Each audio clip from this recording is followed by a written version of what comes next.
Hello, Positive Filter listeners. So, I wanted to do a little parental advisory for this episode. There is adult language, so if you normally listen to my episodes in front of your children, I would advise that you take this episode and listen to it on your own and not in the presence of young children. Now, my guest, Zachary Holston, had a lot of powerful and impactful things to share about race, and the conversation was a little raw. And so, I didn't want to edit out that conversation because I wanted to leave the authenticity of his experience of being black in America and some of his frustrations that he shared in this episode. So um, I please encourage you to listen. I just advise you not to listen in the presence of children. Thank you and enjoy the episode. Welcome to Positive Filter with your host, Fuller Wilkerson, a podcast that focuses on friends, family, health, and career, with a little self-help along the way. Please join me in this journey for self-improvement, and I hope what I have to share will make you a better person, thus making the world a better place. I hope you enjoy the show. I hope you enjoy the show.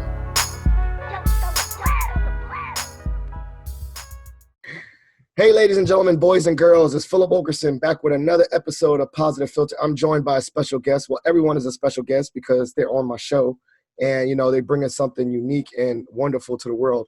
I'm joined by the good young brother, Zachary Holston. Now, we met through the world of Alpha randomly at Nationals. I think it was the first time. No, actually, you don't remember me. You don't remember me, but I remember you. I went all the way to Baltimore, and my random ass, part of my language, spoke to you at the Alpha Leadership Academy. You damn sure did.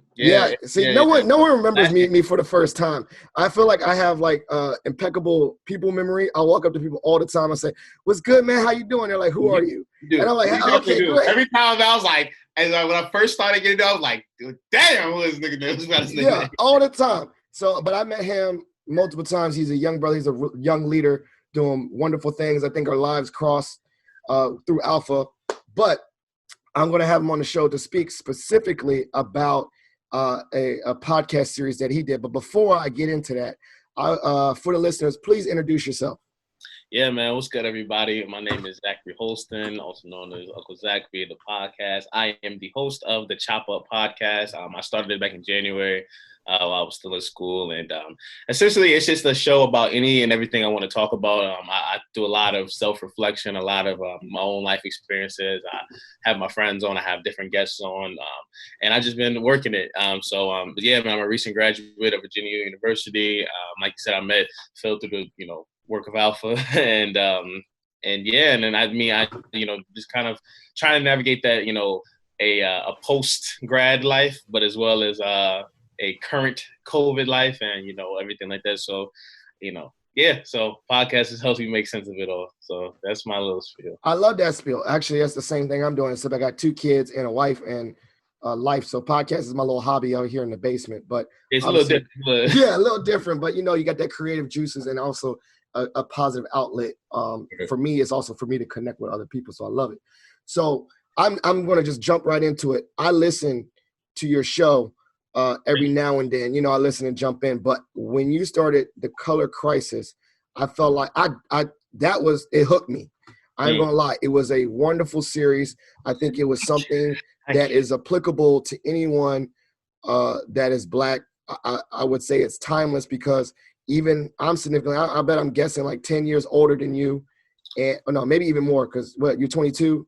Yeah, I'm 22. Quick math. That's okay. I'm 13 years older than you. Old as hell.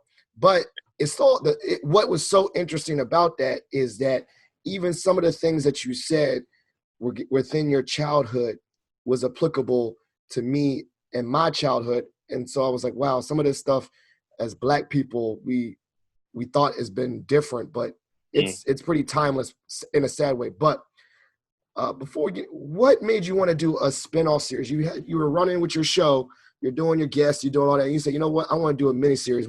How did that come to fruition? That's a good question. I guess most things with my podcast I have been pretty off the cuff with, I guess. I try to be pretty decisive with things with the podcast because I'm a very analytical person and I can get that paralysis by analysis all the time. So anytime I get an idea, I'll call my creative director and I'm just like, yo, I'm thinking about doing this, this, and this. We flesh it out. She makes all the, all the graphics, all the, content, all the material, the promotional material to put out. And then I just, I prepare for it and I just get on the mic. So I guess the color crisis comes from a young black man in America in a transitionary period of his life, just graduating college, get into the quote unquote real world, trying to navigate this COVID shit, trying to navigate, I can cuss. I mean, I'm just gonna put an E on this one. Okay. Some episodes, I might have to put the E. It'll be a random episode with the E on it. So, but keep it real, yes. I got you. So yeah, I'm just trying to, you're trying to navigate those life experiences, and when there's really nothing else to do but be in the house and think and be alone with your own thoughts and your own life experiences, you try to make sense of them. You try to, hindsight's 2020. So I may not have had the words. That's always the biggest thing. I may not have the words to articulate myself throughout that time or really make sense of how I was feeling in the world around me. But I'm a little bit older now, so I'm much more educated now. I'm just a little bit more aware of, the circumstances that led to me feeling the way I was feeling back then. So the color crisis is me reflecting on the thing. It's funny you asked. My mother was like, I really didn't know you was feeling like that at the time. And I really couldn't say nothing, but I didn't either. It's kind of just like I knew, but I didn't. Oh, you were just basically like mental diarrhea, as they were saying. You were just dumping it out. Yeah, just getting, just kind of like pouring it all out and stuff like that. That's what it felt like. That just was, yeah. So why'd you use the word crisis?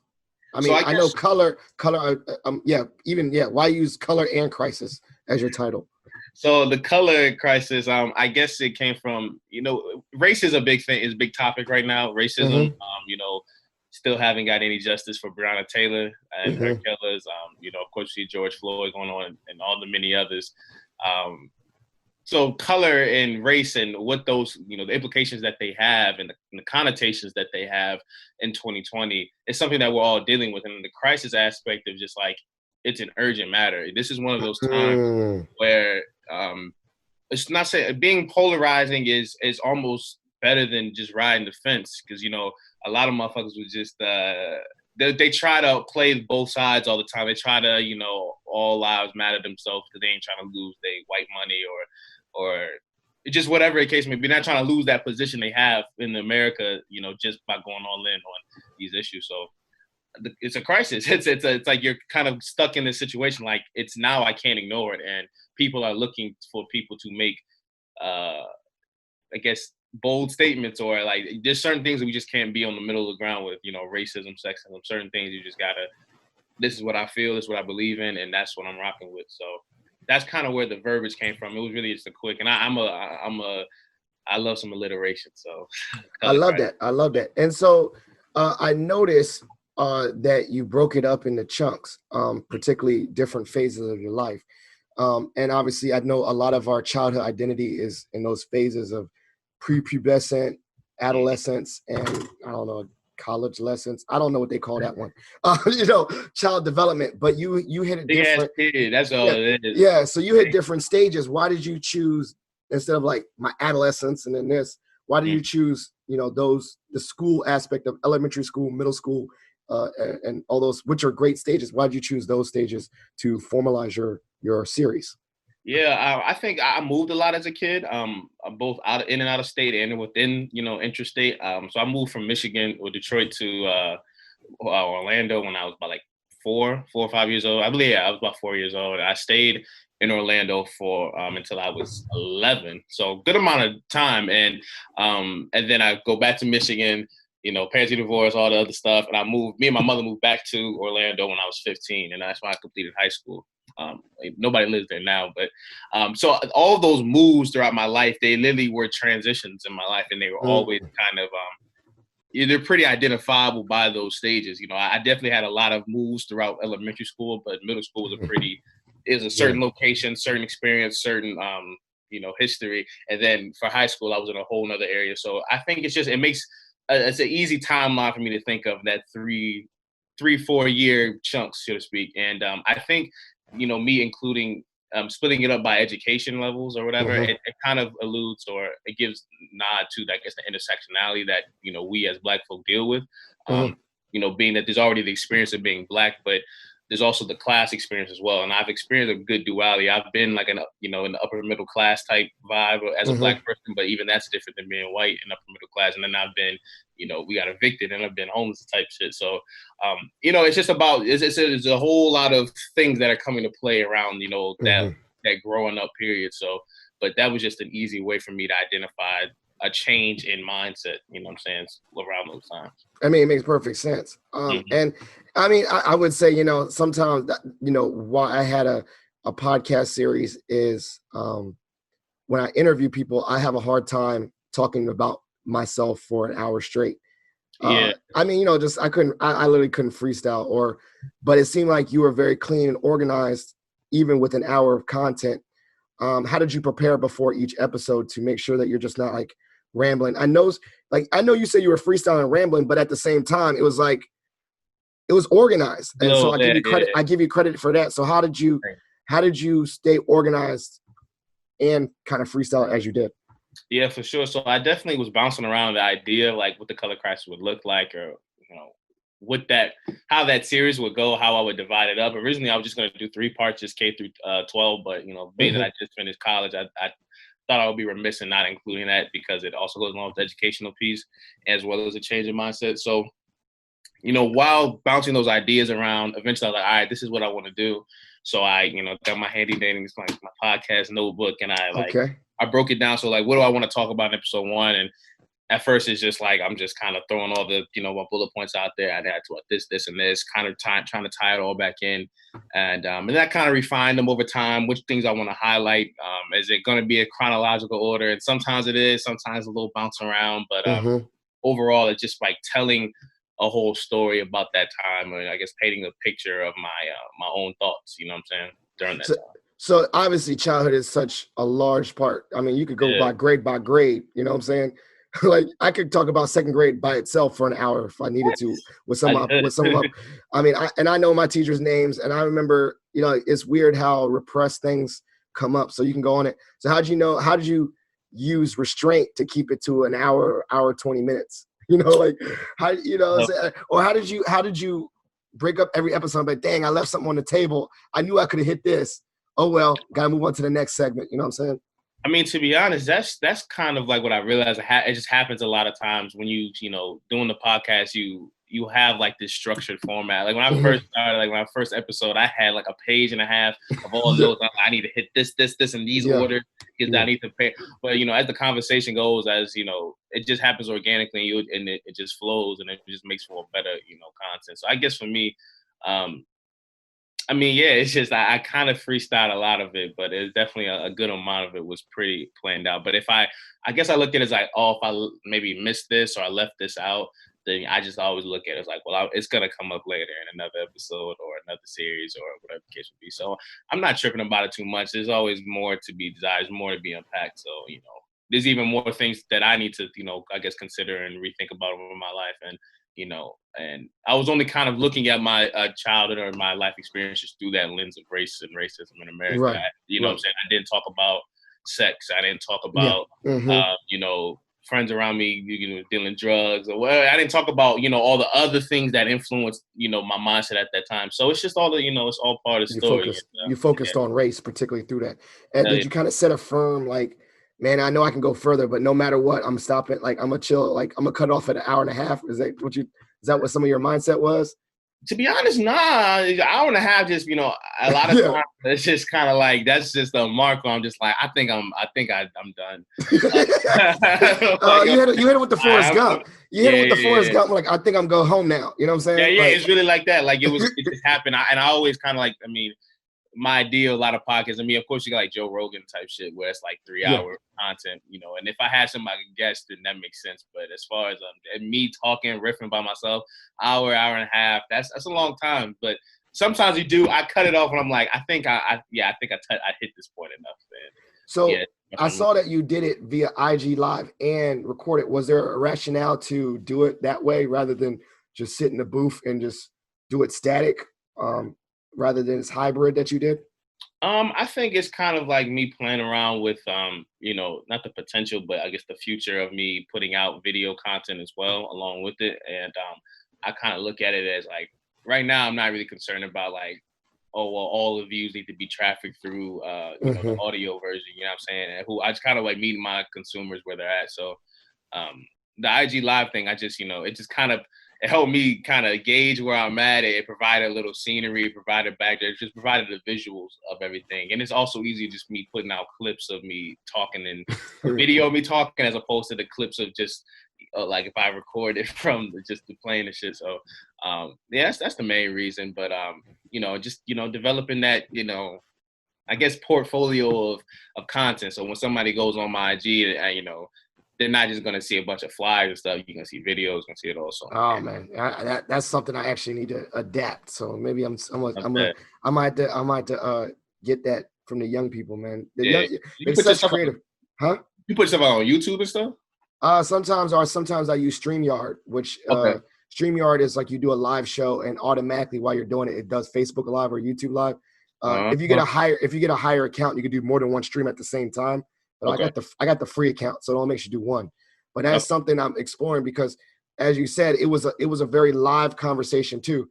I ain't gonna lie though, with my life being chaotic with the kids, it hit my lane of I listened to it straight up audio. Yeah. I had it in the background. I listened to it as a podcast, but I'm pretty sure a lot of young people watched you on IG.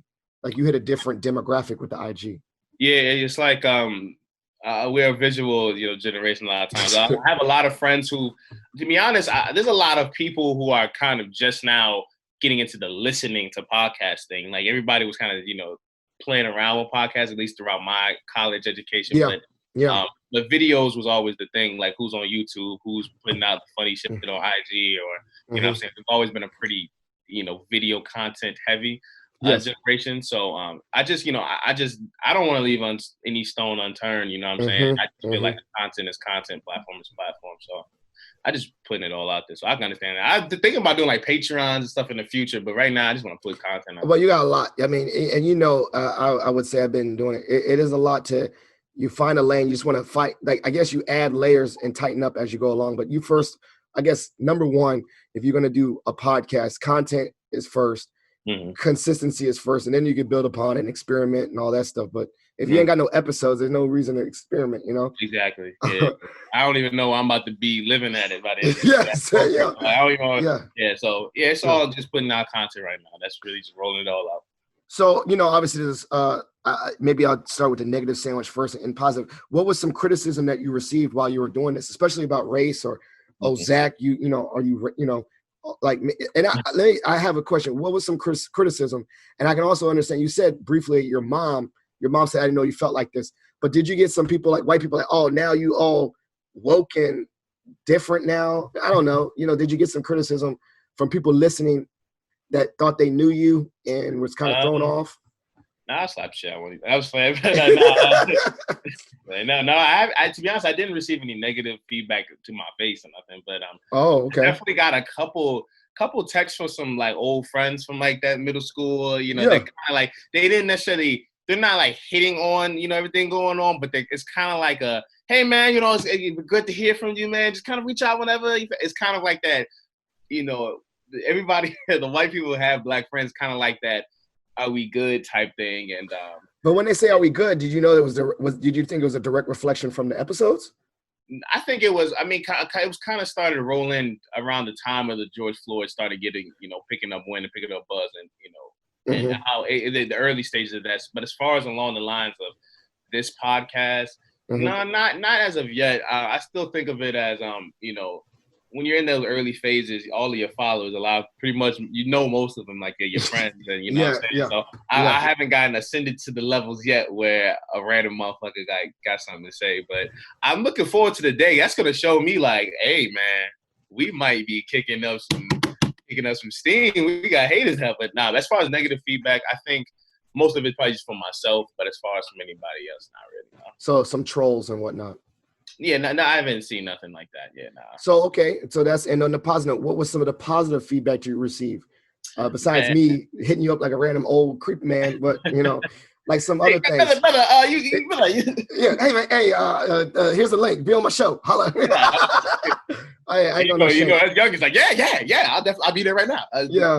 No, But I yeah, think positive feedback. I got a good amount of it, of course, just from a lot of my friends who were just like, man, that's a lot of things you went through at those times. The funny thing is, I guess the impact or feedback that I got that was most meaningful to me was actually the one or two Black people from different type not areas, yes, time yes, period in my life. So, middle school, I was up here in Michigan, super like in a super white spot, like further even up north, like and it was only a handful of Black kids in this whole school. The schools were smaller than we're in Florida, but like yeah, there it was only a few of them, and one or two of them had hit me up like, yo, I really never talked about that type of thing, but yes, those things were definitely happening, and a lot of even my friends from high schools I went to because I transferred high school. I went to kind of like a really mixed mm-hmm, high school, but it was still a white ass high school in a white ass area. And then my senior year was just this Black ass high school. And a lot of my friends who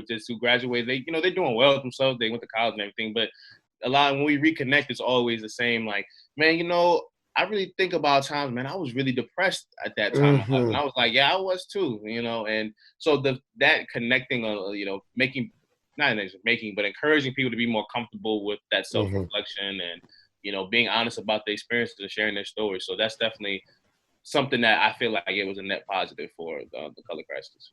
Let's go back. I mean, even to as an older person, that's very particular. When you say your mom, Mm. how was that conversation when you said your mom's like, I didn't know you felt like this, and maybe particularly, did she identify what period was the one that sparked like, I didn't know you felt like this in middle school, I didn't know you felt like this in high school, or what period did she hit on that she didn't know you felt that way?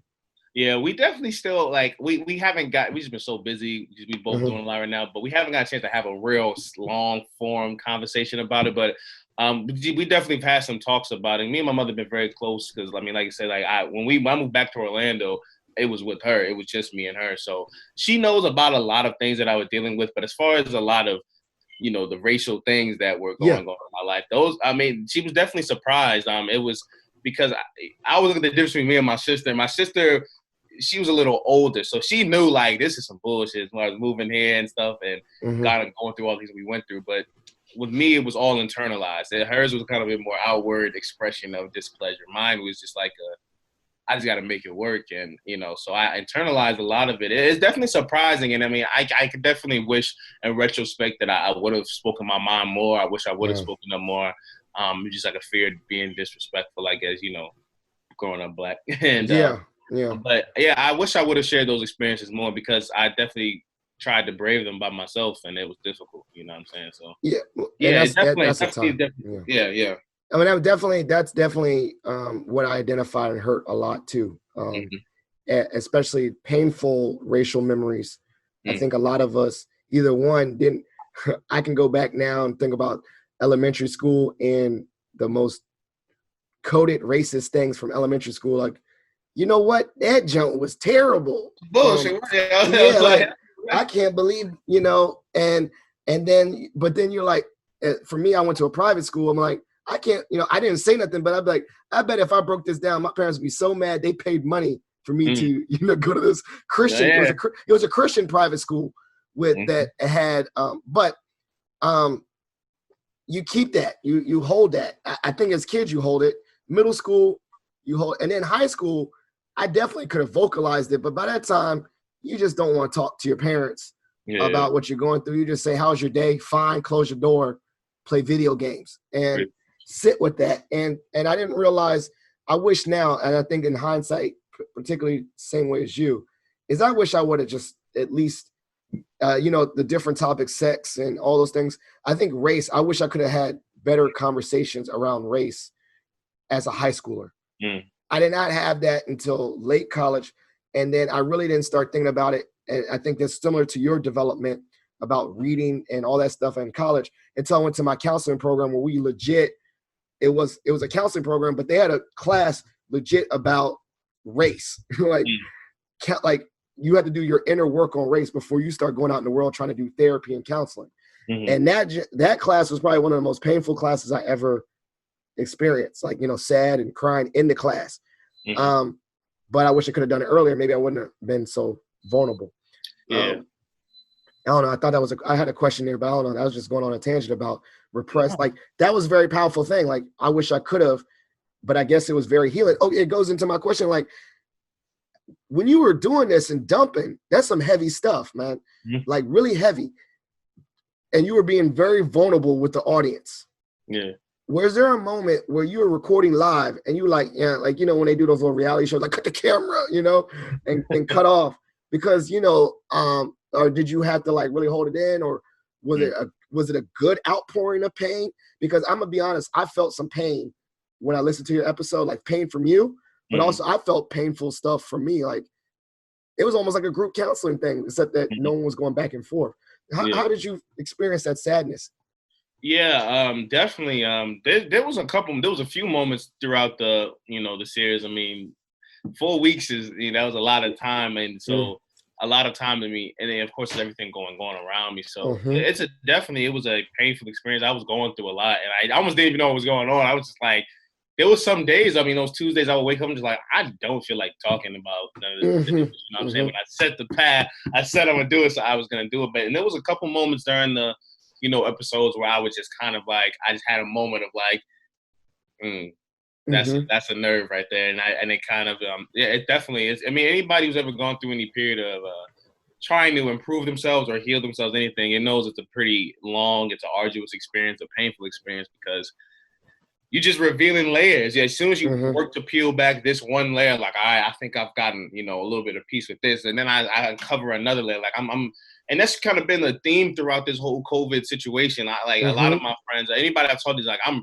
remembering shit from my childhood that I haven't thought of since those moments, like repressed memories, trauma that I've carried, anger that I've carried, things that I like I said, I was internalized, and it was a very painful experience. It was my conclusion from all this. Like, yeah, I think the therapy is a must for me. So I'm planning on along that route. But yeah, I can honestly say it was a lot, man. A lot of conversations I was having with the people around me, close to me, that got pretty emotional over. I mean, they built up over time. Like every episode was a little bit like became more recent in memory, and therefore more vivid of a memory. And yeah, I definitely had some nights post, I would actually get off the calls, and I'd be chilling with my sister and whatever, and I cried, and it was just because I'm just revealing a lot of things about me, and so it's definitely a very vulnerable experience. But I think I owe it to myself to let myself be a little bit more vulnerable, which I hate doing a lot of times,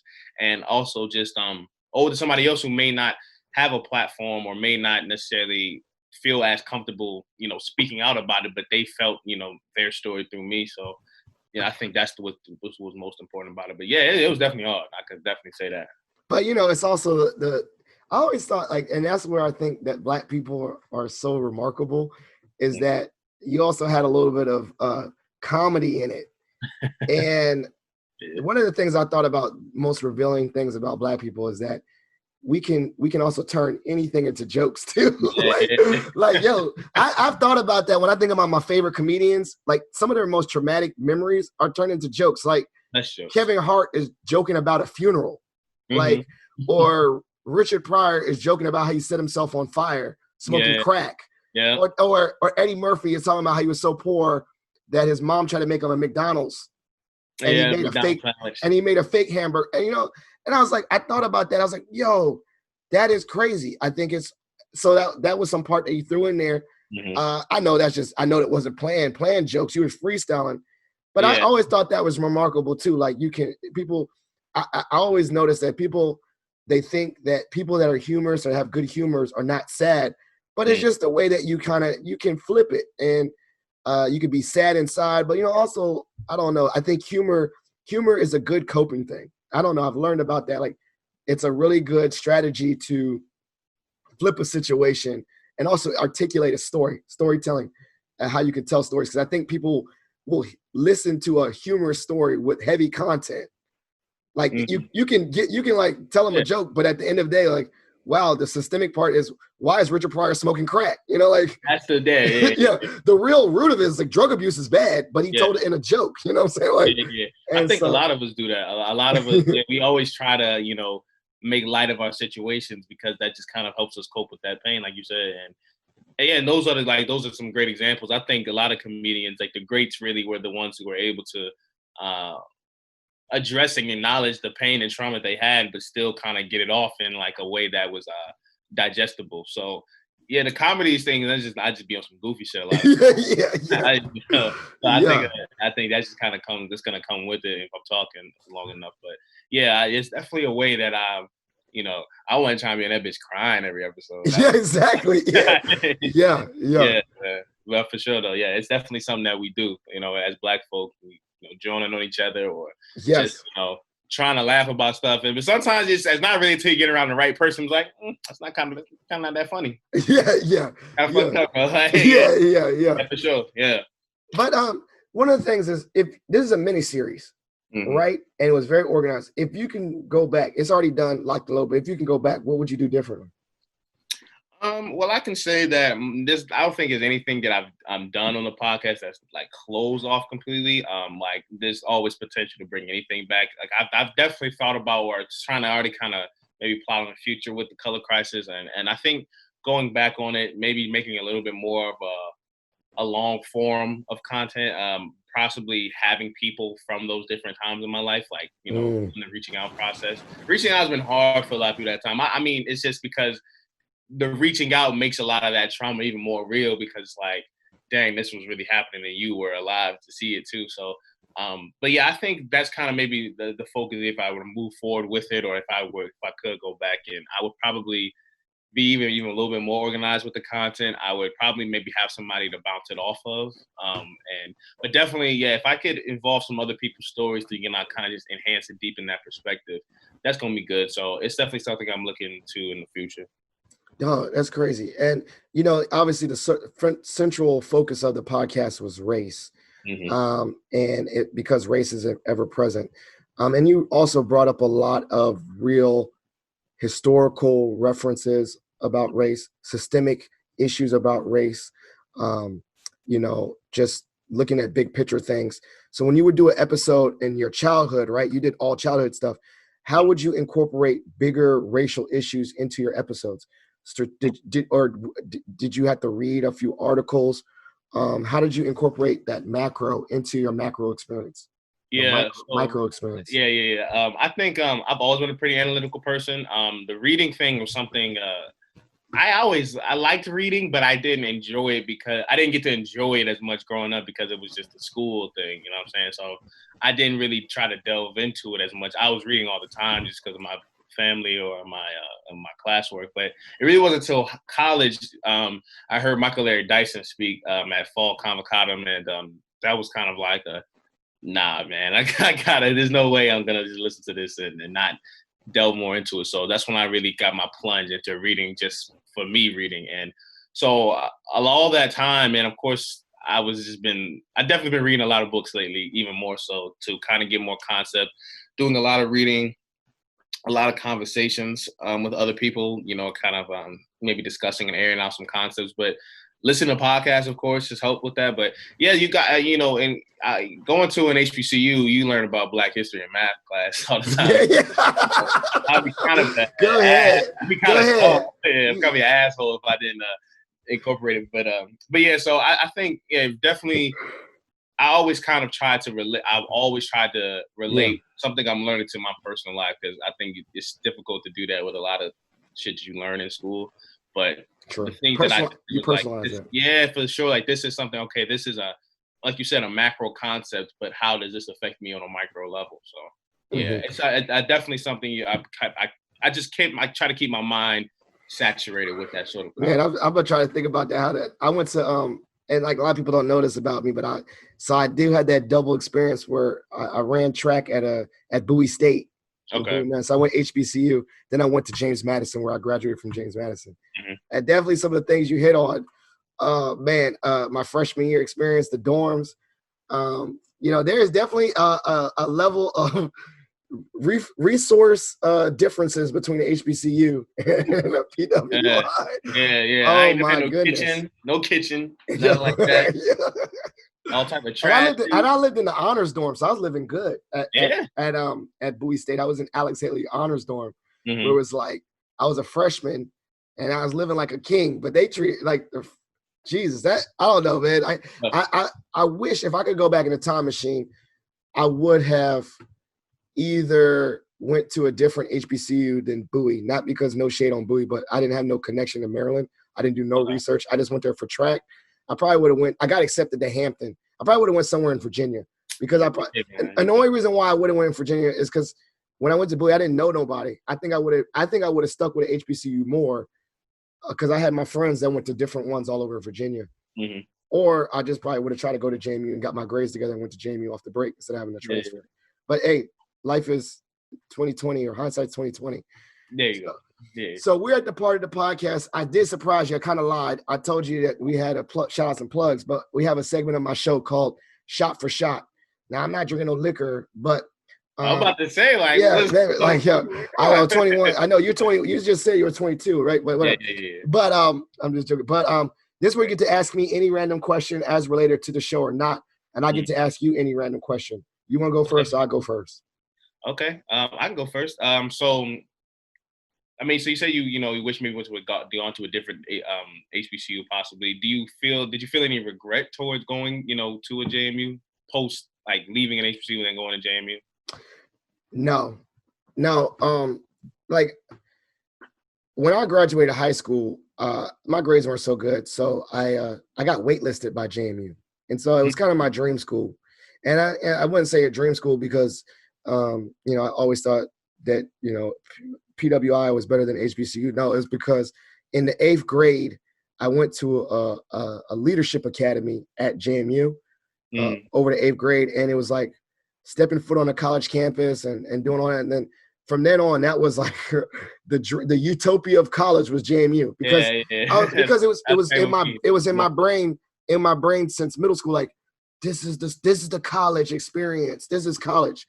Right. And but I didn't do what I was supposed to do, and kind of life hit me, and I wasn't very serious in high school, so I didn't get in. I got waitlisted, and so that kind of had that chip on my shoulder where I was like, all right, I'm gonna go to Bowie State on this track scholarship because it's for free, but I'm treating Bowie like a community college. Like in my mind, I was like, I am using this place to get my grades up and get out of here.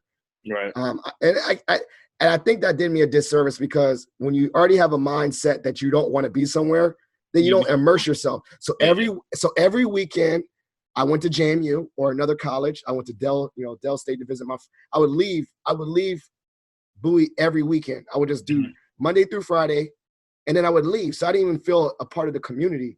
Gotcha. I still have friends from Bowie, but I would say when I was there, which is totally different now, it literally was a commuter HBCU because of its proximity. It was like everyone from Baltimore in Bowie, and then everyone from DC at Bowie State. Right. And then on the weekends, everyone would go to Baltimore and turn up and leave and hang out with their friends. And everyone would go to DC. No one stayed on campus. And then I definitely didn't stay on campus. So if I could do it again, like I said, HBCU wise, I probably would have gone to an HBCU that was so way more immersive. Like you don't leave it. You like if you're there for the weekend. You know what I'm saying? Like, like when you were there at Virginia Union, Richmond got things to do. Yeah. Right. Even Virginia State. You know what I'm saying? When you're in Virginia State, you got Petersburg, or you can go to Richmond. Right. So you can stay around there. Norfolk State or Hampton, you got the Tidewater, so you stay there. Any other HBCU, particularly Morehouse and all them, you got Atlanta, so you stay there. So like all those places have a community where I'm pretty sure it was a great full college experience. But Bowie State at that point when I went there was commuter, and so I really had no regrets leaving Bowie. I think I would have been more tied to staying at a different school or even exploring an HBCU that had more of a culture. One of my things is I've always thought how cool it was later on in life after doing reading to go to a Morehouse or something. Yeah. And the only reason why is because so many leaders came out of that place. They seemed like, for me, it would have been probably less distractions. I met all my friends that are Morehouse men, and they're like, wow, it seemed pretty organized. So, and also I wouldn't want to get away. I stayed in Virginia. I would have thought it'd been cool. Like you did it from Florida. I never left my bubble. I mean, I was a military brat and lived all over, but I never left my bubble. After middle school, I never left Virginia, really. Okay. And so I was like comfortable. So no, I don't know if I really answered. I guess I'd say no. I don't have no regrets leaving Bowie. Yeah. No regrets. It's Shout just out kind to of like you reflecting back, yeah, but I definitely have looked back and I was like, man, I would have went to that HBCU, like Yeah, sure. that conversation, and also that the cultural experience and all that stuff in history. But it probably Yeah. would have been a different one. All right, I Yeah. got one for you. Okay. So you got $1 million straight up, but they tell you got to buy a house, Mm-hmm. right? You got to buy a house with $1 million. Okay. What state what state, and then after the state, what city in that state and why? So for instance, with the $1 million, and I would say, let's reflect on the states you've been at: Florida, Virginia, and Michigan. So you would say Michigan, and what city and why, or which one? So what would you do? Where would you buy a home? Where would you settle some roots? Out of those three? Yeah, the three you live. Michigan is cold. It's cold. I done had some brutal ass winters up here, so I don't know, Lena. Richmond. Well, it don't have to be just Richmond. It could be anywhere in Virginia, man. Yeah. Gotcha. Or anywhere in Florida too. So whatever. Yeah, it's gotta be. You gotta go Florida. Okay. You gotta go Florida. Honestly, a lot of my friends was very desperate to get out of Florida. I definitely thought it would be, beneficial for me to go out and leave Florida to go to college and stuff. But you gotta go Florida. That weather is just unmatched. It's gonna top a lot of other great qualities other places have. But yeah, Florida is gonna be one. And as far as a place to live, yeah, what place in Florida? So I grew up in Orlando on the West Side, and West Side is there's a lot to do on the West Side. I mean, because that's where all Universal is at. Okay. You walk downtown, all type of stuff. That's very touristy. East Side Orlando is very quiet. East Side Orlando is very family, suburban. So $1 million. Maybe on the east, I might maybe live on the east side. I love the west side. I love all that city life had to bring, but there was definitely a lot of other things that weren't very great on the west side. So maybe this is a hard question. I never thought on that. That was a good one. I mean, and let me throw my 2 cents. So I've been to Florida. Go ahead. I like Florida. My grandfather, actually, this is crazy. My grandfather doing big things, and he grew up in right outside of Jacksonville and Fernandina Beach. Okay. So I've been there, and also I've been to Disney World a bunch of times. So if I were to move to Florida, based on chillness, though, I'd probably live in Jacksonville. I don't know why I randomly said that. Either Jacksonville or Tampa. I actually I've enjoyed going to Tampa. I went to the Super Bowl one time to watch when the Steelers and the Cardinals played. I went to that Super Bowl in Tampa. Yeah. That was straight. But also at the same time, in general, the state of Florida be tripping, man. I ain't gonna lie. If you do the Florida man and all that stuff, man, or news stories, why? Okay, I'm gonna say that too. That's the state you want to live in. Why is Florida be tripping like that? Well, okay, to be honest, it's some weird stuff that happens, for sure. But they be gassing it for sure. Now the Florida man is a buzzword, so they're looking for every state has wild stories. There's wild stuff going on in every state. You live in Wyoming, they said Florida man has become a buzzword. So every time, Florida man throws alligator through the drive-through, now everybody look at your peoples. So. Well, I don't know why Florida acts like that. I really I think maybe it's. I really don't know. It's hot. I guess I don't know.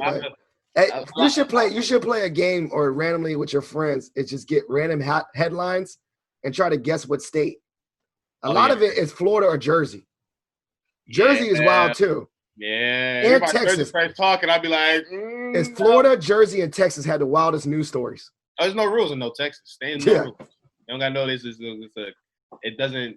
A lot of places I don't know if these places are real places. These really exist. And Texas is definitely y'all allowed to do this, but I don't know what's up with Florida. That's why we do that. I've heard of a lot of crazy stuff. I've seen a little bit of crazy stuff, but honestly, if you have good people around you, good resources around you, or just a good supportive environment, you can avoid a lot of it. But and growing up in Orlando, I avoided a lot of the worst of the worst. Yeah, crazy. Yeah. All right, man. You could. You know what? We're gonna do 2. I like this. I had you thinking, so I'm gonna give you another. Yeah. You get another chance. Give me a hard one. I'll give you one more before we go to shout outs and plugs. Okay. Let me think again.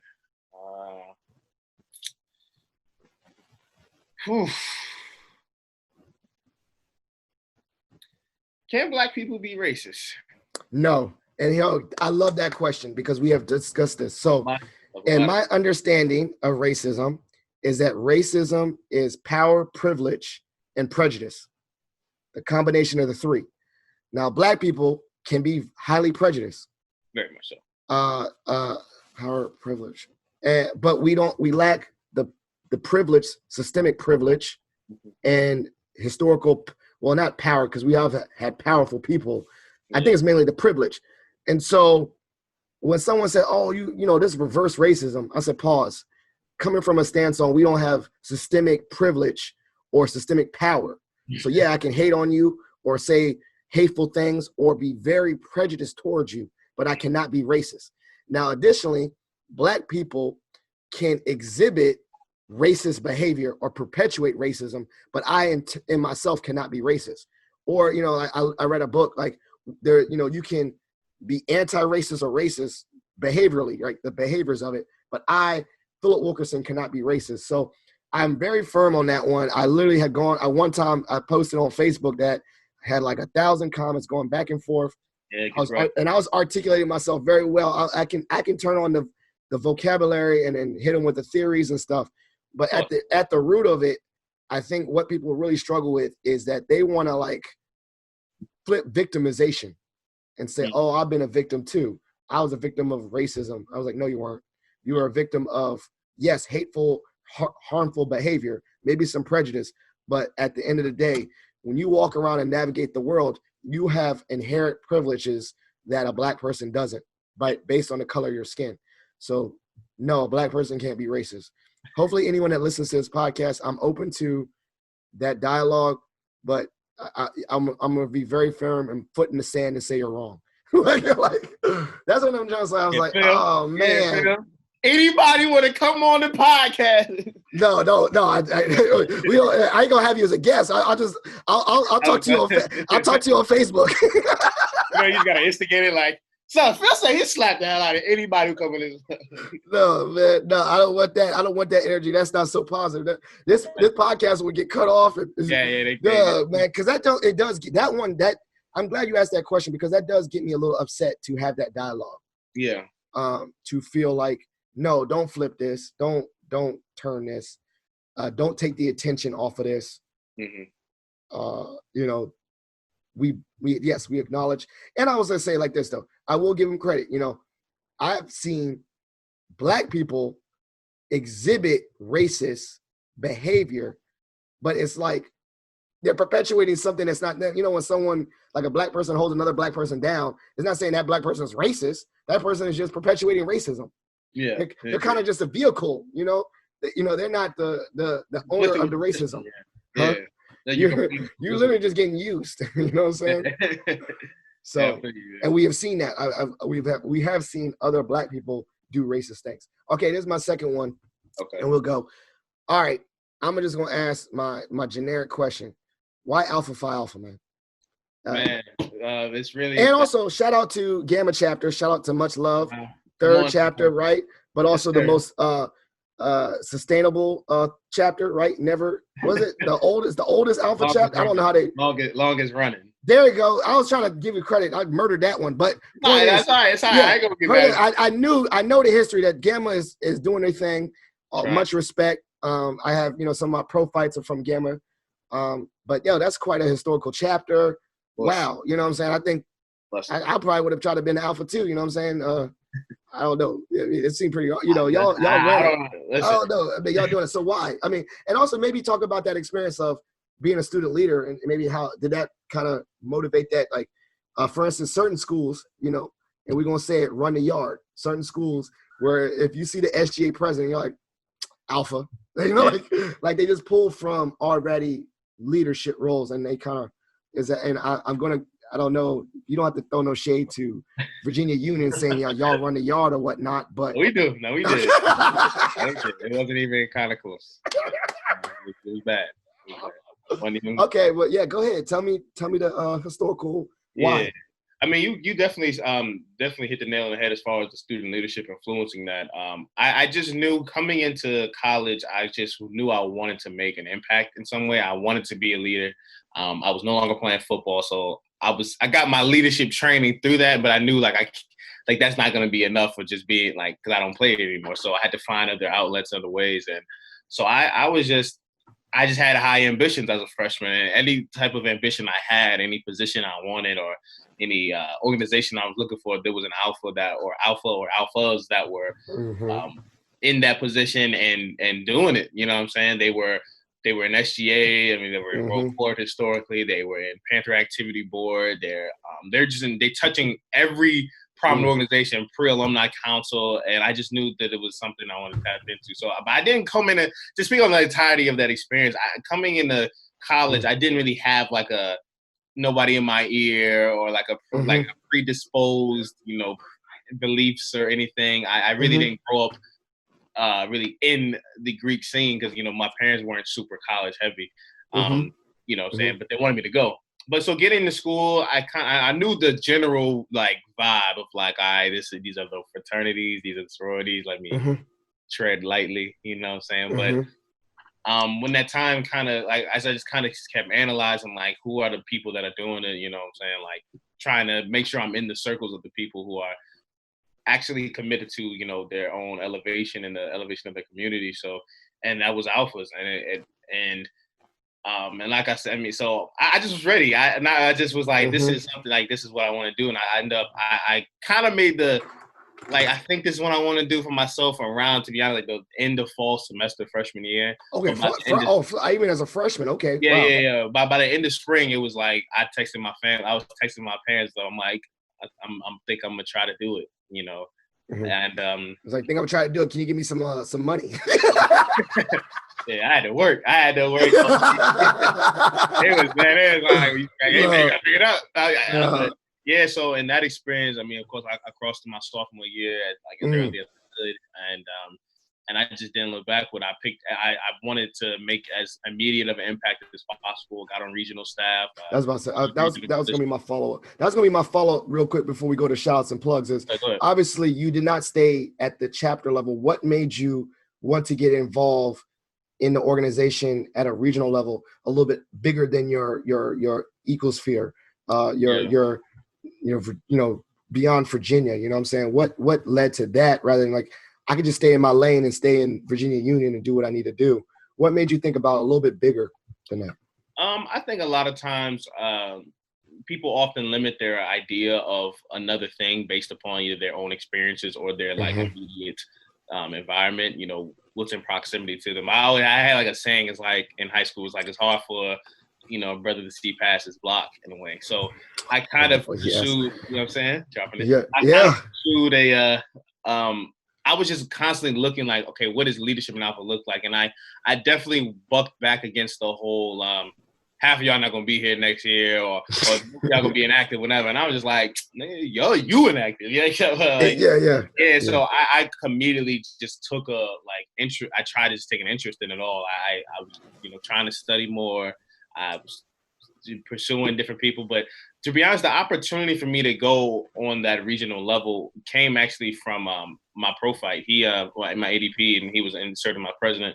Shout out Thailand Lao. Shout out Mm-hmm. Project Youth. Well, shout out, but yeah. So Yes. and he was interning with you remember Harold Daniels, whatever. Yes. Yeah. Yeah, my Mm-hmm. brother, my man. Shout out Harold. And they were interning together for NYC Men Teach in New York, which I interned there as well the year after. And Harold was like, man, he's entering his second term that for upcoming fraternity year, and he was like, man, Lyle, I like you, man. I like what you do. I like how you handle business. I like your poise. And he wanted my profile on his regional staff, but Lyle had a lot going on in his life, and he was about to be the whole president. So he recommended me, and then from there, that I just was like the assistant director of ritual. But then I was just like, I think I can do the AVP thing, and I just kind of through my time and out. So I was already in this regional circle now, and I'm starting to get a bigger picture of Alpha as I'm meeting a lot of brothers from different places. Going to any meeting I could go to, any convention I can go to, I'm gonna figure it out, and I'm gonna get the bread, and we're gonna go. So And I just kind of just started to get that passion of like, man, there's things in this organization that I feel that I can directly impact, things that I want to see changed. And I mean, I feel like, and I don't know, I realized pretty early that if you just kind of pursue leadership in Alpha, especially in undergrad, like they're gonna find something for you to do. Yeah, So you yeah, know, like, I yeah. didn't win. Yeah, like I didn't win the AVP election, but I was assistant executive director, and I got on all these other committees and boards and stuff. Mm-hmm. And it just so you know, Alpha is or any organization, they're not gonna turn away a young leader who's just trying to do something. I So like that. Yeah. once I saw that, I just kind of like I want that, essentially, to be honest, that was the more official side answer. But on the other side, it was like the whole idea of having pull in Alpha of like, like, oh, I can say this, oh, let me talk to this person. I'm like, let me actually talk, or people will like tell me stuff about. I'm like, I don't think that's true because I was actually in the meeting. But so yeah, I think it's just getting a grander view of what the Yeah, organization grand view. is like Yeah. and what we do and our function in in the greater sphere of the environment here. So. Which is interesting because I would tell you right now, not within Alpha, but in general, with professional associations and all that, most of them are volunteer stuff. And more people are committed to work. They're like, okay, like, why are we going to turn down labor, work? Because it's a volunteer Exactly. organization. And then reputation comes around. And then because you did the stuff volunteering, then you start getting asked to do stuff. And then before you know it, you wake up and blink and you're a co-chair of something, something, something. You didn't even know that you was going to do it. So opportunities of leadership come to you just by being open to helping, like Yeah. randomly, Yeah. like Oh, that's hell yeah. usually what happens. Yeah. Most times I would say most times when you meet a leader, ones that are very directed, like, yo, I put on my dream board, I'm going to be president. But I've met so many deans and people like, people that I look up to, my mentors, where they were like, I don't know how I got here, honestly. like I was just helping people, and then I helped this person, and this person put me in touch with this person, Exactly. and I did the job, and it's more like reputation. Like I didn't pursue half of this stuff. All this stuff was just randomly. I get an email say, "Would you like to do this?" I say yes, and then they did it. So I think that was kind of what you said. You were open to something bigger than you, and just like, okay, I'll try it. Yeah, I'm with it all. I just, there's no threshold. There's no, I'm just very, I don't like to be complacent. I don't feel like, and I'm not saying just staying on, you can do a lot of work just within your chapter, stuff like that. But Mm-hmm. I just wanted to, I felt that I could, and therefore I felt like I should. So, Oh, and Jesus, that's what it was. all And that's right. how I approached it. Well, this is a great episode. I might have to get you again. Yeah, man, for Maybe sure. after you do a Color Crisis 3 or whatever. That Yeah, sound like a mixtape by some rapper. the color crisis, Color Crisis 3. easy That's tape. There's a, like like the Color Crisis 1 sound like a podcast. Color Crisis 3 sound like you that's have the, yeah, bars and you have that's old Jeezy tape or something. yeah, you should have that, just the background, really, Yeah. whatever. I So tried to incorporate a little music with it, with the yeah. is it because I'm black? That's Yes. Yes, that was good. yeah, I like the Color Crisis. That was good too. yeah. All right, so for the listeners, obviously, I definitely want you to follow up. I'm going to actually make sure I get the links of the different episodes and put it in the show notes so that Yeah. people can listen to each episode. I'll do that. But for the listeners, tell them where they can shout out some plugs, basically. Shout out, show people love, anyone that helped you, anyone, I don't know, who cares? Shout out Yeah. some plugs. And then plugs will be anywhere where the listeners will put in the show notes so they can follow up with you. But anything that you want them to follow up with you, particularly, or the show. So the stage is set. I'll keep my mouth shut. Shout outs and plugs. Sure, man. Well, of course, follow Chop Up Podcast. You can, the Twitter and Instagram is the same at the Chop Up Pod. The Chop Up Pod. It's like the Chop Up Podcast. Just take the cast off, and that's our Instagram, where you, of course, you can see all the IG lives from the Color Crisis. Twitter, same thing, the Chop Up Pod. Follow us on Anchor, of course, Spotify is where all of our content is at right now. Most of my friends have Spotify, so it works out pretty well. So follow us on those platforms. I definitely want to shout out Aji Creative, creative agency that the people there have helped me a lot, given me a lot of advice throughout this time. So it's Aji's OJII Creative on Instagram. Of course, shout out my creative director, Madison. Her Instagram is Miss Madison Made It. So if you want to have any graphics that you want done, any stuff like that, Howard Educated, art history, digital design, all that. So she got it. And yeah, man, of course, shout out to all of my supporters. Shout out Ezra McNeil. He's Yes. he helped, man. That's my dog, bro. Ezra, shout out to him and his podcast, Real Talk with Ezra. And he definitely, when I was kind of approached him, because me and him been like this since last summer for real. And we got close through just Alpha and just us kicking it together. But of course, his podcasts have been going for a while, and he just gave me all the advice of like what I need to do, how I need to start it, and yeah, so here I am now. But yeah, man, just that's what it is, man. Color Crisis is up, as uploaded. Of course, I'll send the links out, and yeah, man. So just stay tuned for what's next. But that's me right there. That's great. And so all the listeners, definitely check out, like, subscribe, follow, getting these conversations about race. Obviously, this is a color crisis at this moment, and this is a great topic. So I encourage you to just listen to this young man's story, because obviously, while his story, Black people are not a monolith, his individual story has some aspects that have been very applicable to many Black men across America. So, while I can't say his story is everyone's experience, it is very similar to lots of people's experiences. And so please check that out. If you have a question for the podcast, please call 571-336-6560. That's 571-336-6560. Like, subscribe, leave a review, share this one out with all your family and friends. It's been great. Share love, positivity, and I'll catch you another time. Man.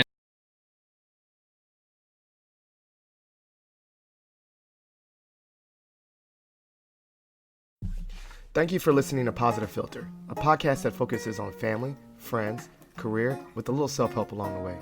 If you enjoyed this podcast, please share it with your family and friends, and like the Facebook page, Spreading Positivity of Movement. Thanks for listening.